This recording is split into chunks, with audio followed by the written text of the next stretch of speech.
बच्चों, आपको हिंदी क्लास में स्वागत है। पिछले अध्याय में हमने पार्ट 1 पतंग को पढ़ा था और उसे और एक बार फिर दोहराएंगे। बच्चों, एक एक करके उसको पढ़ेंगे। छुट्टी का दिन था।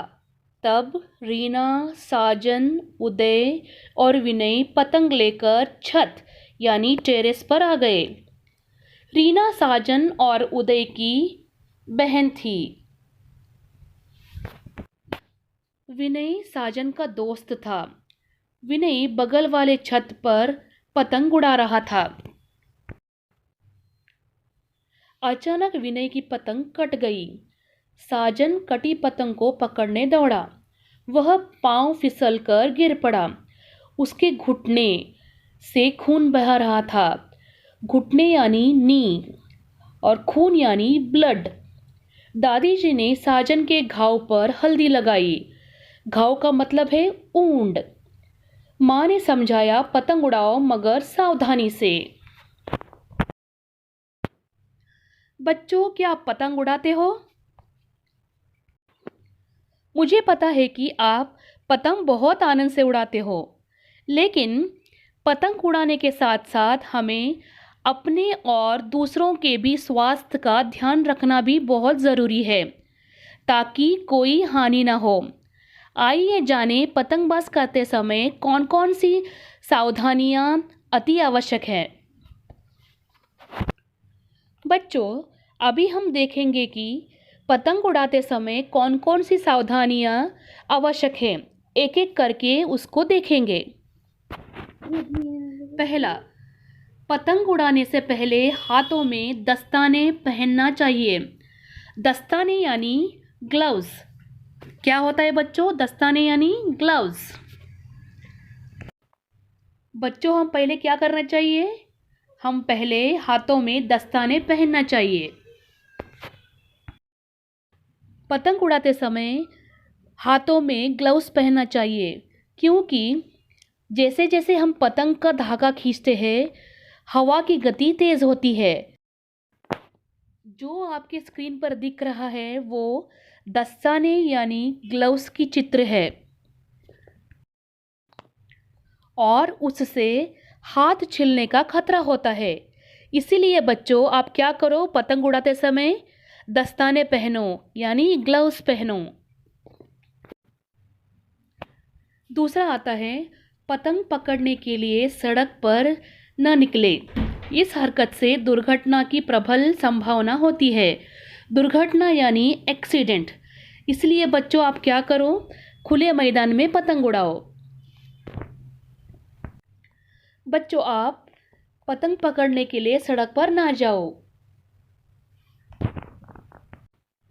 बच्चों, आप देख सकते हो कि इस चित्र में लाल कलर यानी रेड कलर का सर्कल किया हुआ है। इन जगहों पर पतंग नहीं उड़ाना चाहिए। वह कहाँ कहाँ पर लाल कलर का निशाना है? वह पेड़ पर, सड़क, घर और टावर पर किया गया है। इस जगहों को छोड़कर आप खुले मैदान में पतंग उड़ा सकते हो।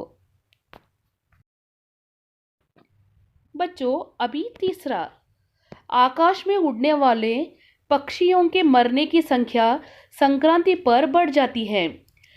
उनके पंख मांझे से उलझकर कट जाते हैं। हजारों पक्षी पतंग के मांझे के चपेट में आकर मरते हैं, क्योंकि मांझा बहुत तेज होता है। इधर तेज का मतलब है शार्प। इसीलिए आप संभल कर पतंग उड़ाओ और पक्षियों को हानि न पहुंचाओ। अभी हम चौथी सावधानी को देखेंगे। धूप तेज होने पर पतंग न उड़ाओ। आपको चक्कर जैसी परेशानी हो सकती है। बच्चों, आप खुशी से पतंग उड़ाते हो। आप धूप और छांव न देखते हुए जोश में पतंग उड़ाते हो, लेकिन ज़्यादा समय आप धूप में खड़े हुए तो चक्कर आती है और आप गिर भी सकते हो। इसलिए आप क्या करो, धूप में ज़्यादा वक्त न ठहरो।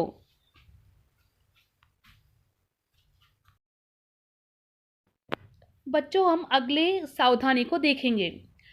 पतंग कहीं अटकने पर जोर से न खींचे, किसी को नुकसान पहुंच सकती है। अगर अटकी हुई पतंग को जोर से खींचेंगे तो बिजली की तार गिर सकती है और हमें शॉक भी लग सकता है और पक्षियों को भी हानि हो सकती है। सड़क पर आने वाले लोगों को भी हानि पहुंच सकती है। इसलिए आप क्या करो, जोर से मत खींचो पतंगों को। अगला सावधानी को हम देखेंगे। बच्चों को मांझे से दूर रखें और पतंग उड़ाते समय उनका विशेष ध्यान रखें। बच्चों का हाथ कोमल होता है।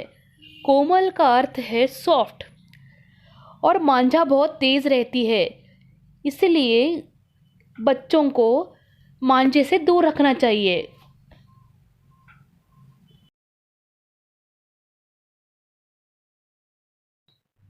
पतंग उड़ाने के लिए चाइना की डोर का प्रयोग कतई न करें। इसके बदले हम स्वदेशी सूत के मांझे का प्रयोग करें। यह चाइना डोर की तरह खतरनाक नहीं होता है। स्वदेशी यानी होममेड, सूत यानी थ्रेड। आप देख सकते हो कि चाइना डोर उपयोग किया तो हाथ में चोट भी आ सकती है। इसीलिए हम चाइना डोर का उपयोग नहीं करना चाहिए। आगे आता है, आकाश में पतंग पर ध्यान होने से बच्चे छत पर गिर भी सकते हैं। छत पर पतंग उड़ाते समय ध्यान सिर्फ पतंग पर नहीं होना चाहिए, हमें हर तरफ ध्यान देना चाहिए। अगर हम ध्यान नहीं दिया तो, जैसे इस पाठ में साजन ने छत पर पांव फिसलकर गिर पड़ा, ठीक उसी तरह हम भी गिर सकते हैं। आखिर में आता है, कटी पतंग का पीछा नहीं करना चाहिए। कटी हुई पतंग किधर भी अटक सकती है। उसको पकड़ने के लिए दौड़ा तो कुछ न कुछ दुर्घटना हो सकती है। ठीक उसी तरह इस पाठ में साजन ने विनय की पतंग पकड़ते हुए पांव फिसलकर गिर पड़ा। आखिर में बच्चों के लिए एक और टिप।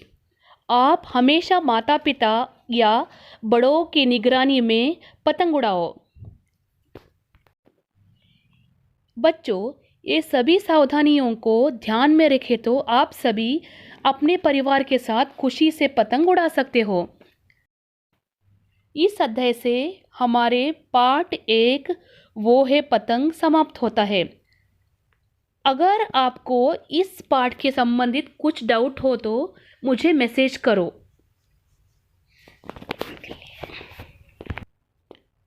अगले अध्याय में हम प्रश्नोत्तर के बारे